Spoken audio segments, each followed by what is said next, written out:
ورحمۃ اللہ۔ جی ناظرین و سامعین، میں ہوں حافظ حبیب محمد۔ آپ سن رہے ہیں حیات و خدمات مولانا عبدالحکیم مجاز اعظمی انڈیا سے۔ تو مولانا کے خاندان کا تعلق صوبہ یو پی کے شہر مئوناتھ بھنجن سے تھا، اور یہ لوگ پارچہ بانی کا کام کرتے تھے، دینداری اور تقوی شعاری میں مشہور تھے۔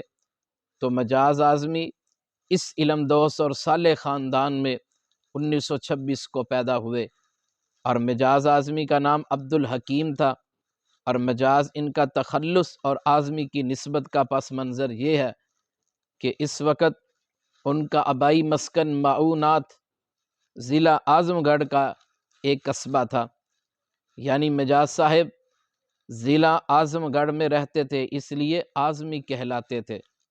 اور اس کے بعد حکومت ہند نے مئوناتھ کو ضلع بنا دیا۔ اس علاقے میں مسلمان بہت بڑی تعداد میں آباد ہیں، اہل حدیث بھی کثرت سے ہیں، اور ان کے مدارس و جامعات بھی کافی ہیں۔ تو مولانا اعظمی نے اپنے اسی شہر مئو کے مدرسہ عالیہ سے آپ نے اپنی تعلیم کا آغاز کیا، جو اس نواح کا قدیم ترین تدریسی ادارہ ہے۔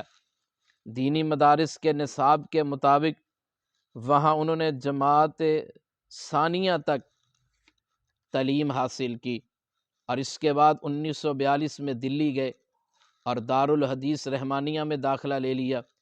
5 سال تعلیم حاصل کرنے کے بعد 1947 میں وہاں سے فارغ ہوئے اور رحمانی کی نسبت پائی۔ دلی کی ادبی فضا اور رحمانیہ کے علمی ماحول نے ان کو تحریر و نگارش کی راہ پر لگا دیا، اور اسی ادارہ کے ماہنامہ محدث سے انہیں مضمون نگاری کی منزل اور اس حسین منزل کی طرف قدم زن ہونے کی تلقین ہوئی، اور وہ قلم کے ذریعے اپنے دلی جذبات کو کاغذ پر مرتسم کرنے لگے۔ محدث کے علاوہ اور بھی رسائل میں آپ کے مضمون شائع ہوئے۔ مولانا اعظمی نے 1947 میں جب دارالحدیث رحمانیہ سے سند فراغت لی، اس وقت ملک 2 حصوں میں تقسیم ہو رہا تھا، اور اس تقسیم کے خون ریز چھینٹے اسی طرح زور سے اس دارالحدیث پر بھی گرے کہ اسے مکمل طور پر ختم کر دیا گیا، اور وہ کبھی دوبارہ سر نہ اٹھا سکا۔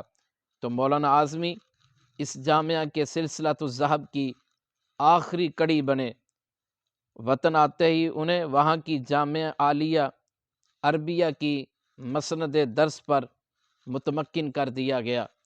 1947 سے 1948 تک 1 سال انہوں نے اس جامعہ میں تدریسی خدمات سر انجام دیں۔ 1949 میں وہ دلی آ گئے۔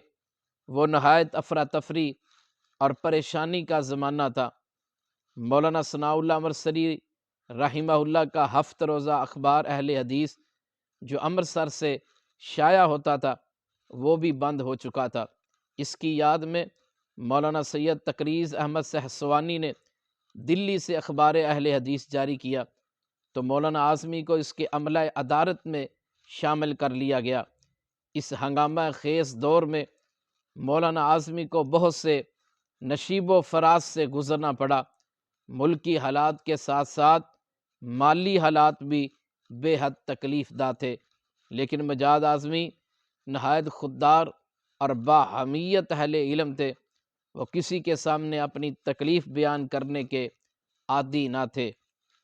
تو تقسیم ملک کے نتیجے میں پیش آنے والے روح فرسا واقعات کے بعد جب سلفیان ہند کو کسی قدر سکون کی فضا میسر آئی، تو انہوں نے جماعت کو دوبارہ منظم کرنے کا عزم کیا، اور 1953 میں دلی سے آل انڈیا اہل حدیث کانفرنس کا دائی ماہنامہ ترجمان جاری کر دیا گیا۔ مولانا عبدالوہاب آروی نے، جو اس وقت آل انڈیا اہل حدیث کانفرنس کے صدر تھے، مولانا اعظمی کو ترجمان کا ایڈیٹر مقرر کر دیا گیا۔ یہ ان کی جوانی کا زمانہ تھا۔ ان کے قلم کی رفتار اتنی تیز تھی کہ ہر صنف تحریر اس کی لپیٹ میں آ گئی۔ نثر بھی، نظم بھی، ترجمہ بھی، اور انہوں نے نہایت محنت سے کام کیا۔ اردو کے علاوہ عربی زبان میں بھی مولانا اعظمی مہارت رکھتے تھے۔ جماعتوں کے معاملات بڑے ہی عجیب قسم کے ہوتے ہیں، اور ان میں مختلف افکار اور مختلف ذہنی ساخت کے لوگوں کا عمل دخل جاری رہتا ہے۔ بسا اوقات سرمایہ دار لوگ اپنے مالی تعاون کی وجہ سے اہل علم پر غالب آ جاتے ہیں۔ بہرحال 6 سال کی خدمت کے بعد 1958 میں آپ کو ترجمان کی عدالت سے الگ کر دیا گیا۔